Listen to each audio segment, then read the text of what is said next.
Halo teman-teman, salam sehat selalu dan tetap semangat. Salam sepak bola.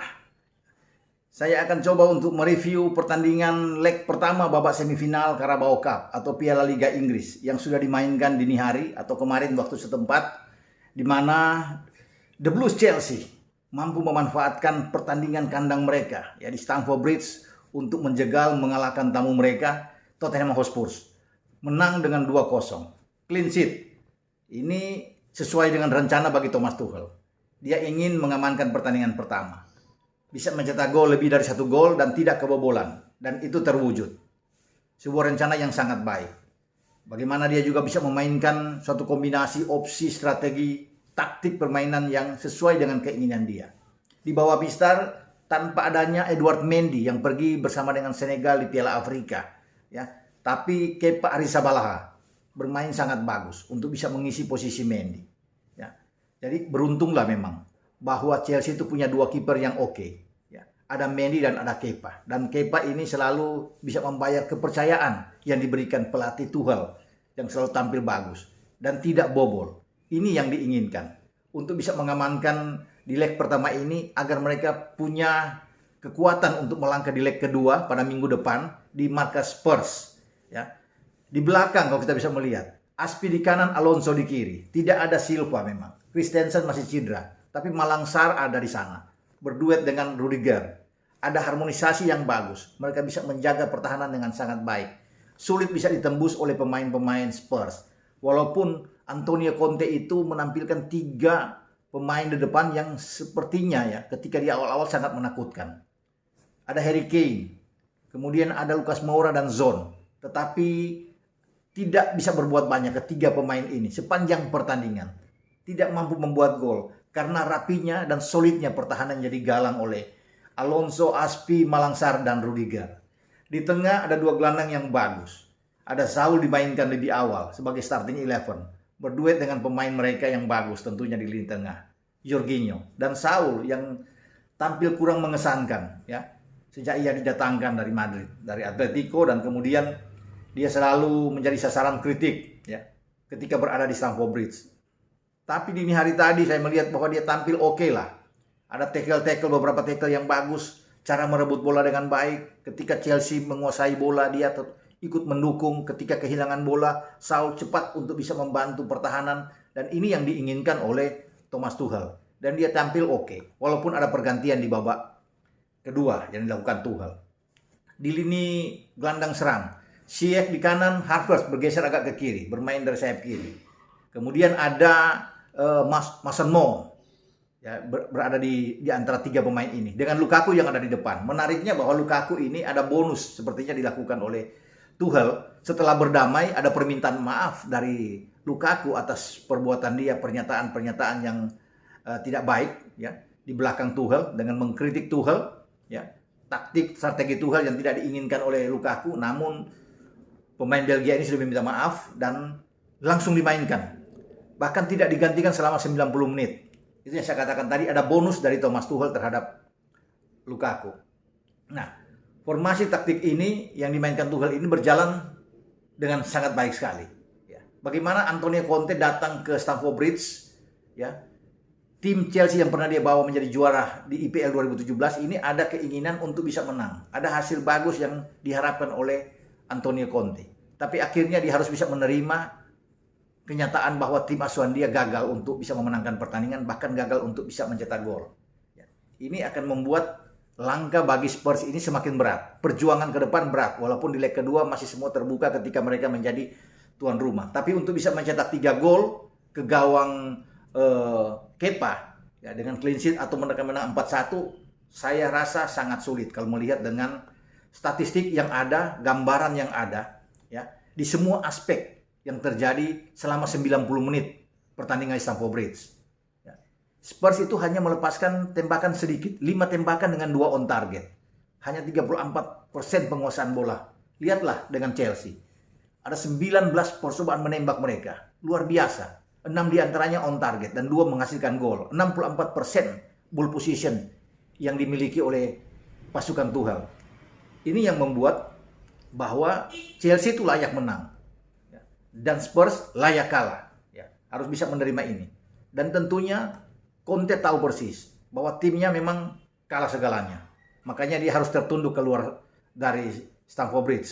Ada kepedihan ya yang dirasakan sini. Dia disenggol di Stamford Bridge dan jatuh. Stadion yang pernah mengeluh-elukan nama dia, Antonio, tapi dia tidak mendapatkan itu karena gagal untuk bisa meraih hasil positif di Stamford Bridge.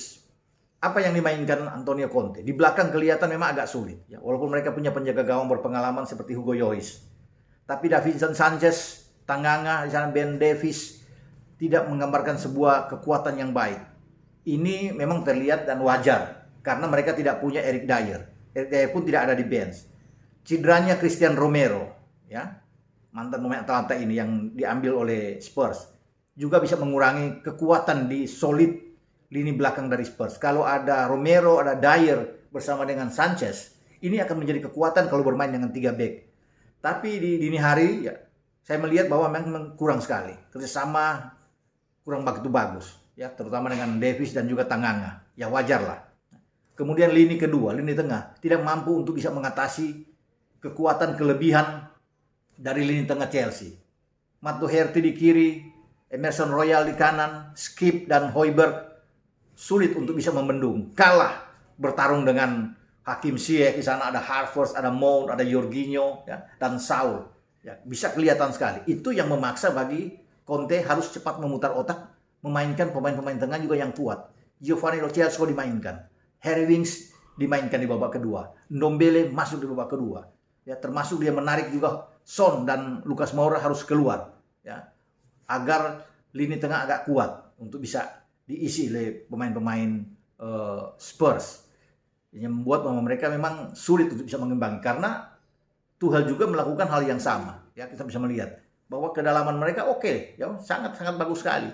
Ya, walaupun Saul ditarik keluar, ada Ziyech ditarik keluar babak kedua, Mason Mount ditarik keluar, Azpilicueta ditarik keluar, tapi pemain-pemain yang masuk juga ini sangat kuat. Kovacic yang tampil bagus ketika menghadapi Liverpool dimainkan di babak kedua. Loftus-Cheek, Werner menggantikan Havertz. Jadi kenapa Havertz tarik keluar untuk menjaga pemain ini tidak cedera berlebihan, karena ketika ia mencetak gol di menit ke-5, ya, ke gawang Hugo Lloris itu dia mengalami cedera.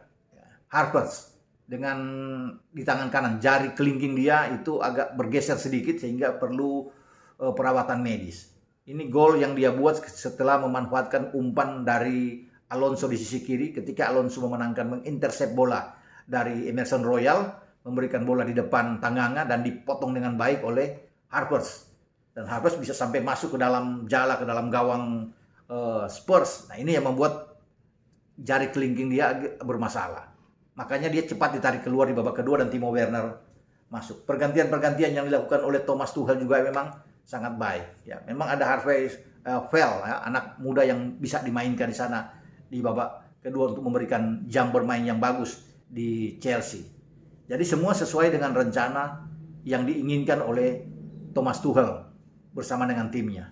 Ya, di babak kedua ada beberapa peluang, terutama 2 peluang dari Timo Werner. Ya, ada umpan dari Ziyech sebelum Ziyech ditarik keluar. Ini bagus sekali, tapi tidak bisa dimanfaatkan oleh Timo Werner saat dia sudah berhadapan dengan Hugo Lloris.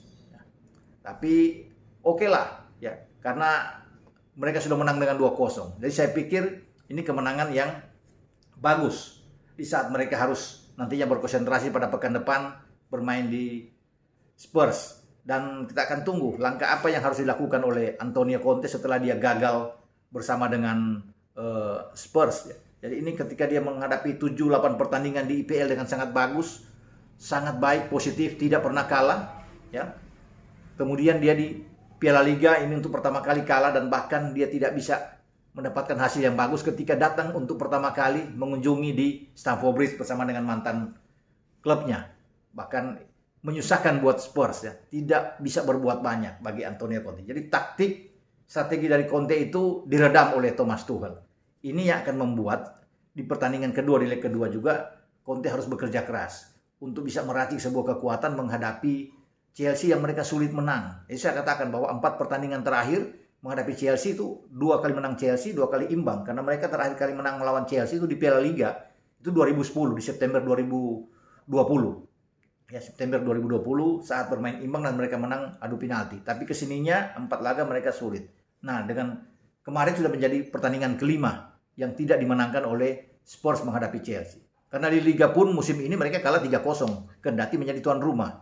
Walaupun itu masih dengan Nuno Espirito Santo sebagai pelatih, bukan Antonio Conte. Nah, inilah tugas berat bagi Conte untuk bisa meramu, memberikan sesuatu stimulus atau stimulan ya bagi Spurs di saat mereka harus bisa mendapatkan 3 poin, maksud 3 gol ya, untuk bisa mengalahkan Chelsea. Tidak mudah memang ya untuk bisa menang dengan 3 gol tanpa balas. Kalau melihat cara main mereka seperti kemarin yang kalah segala-galanya. Ya.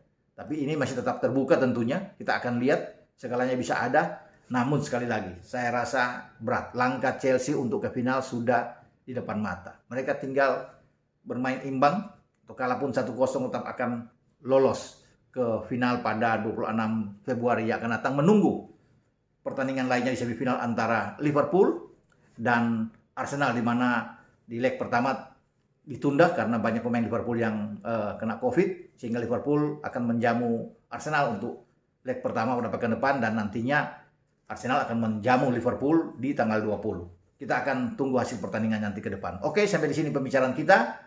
Ciao.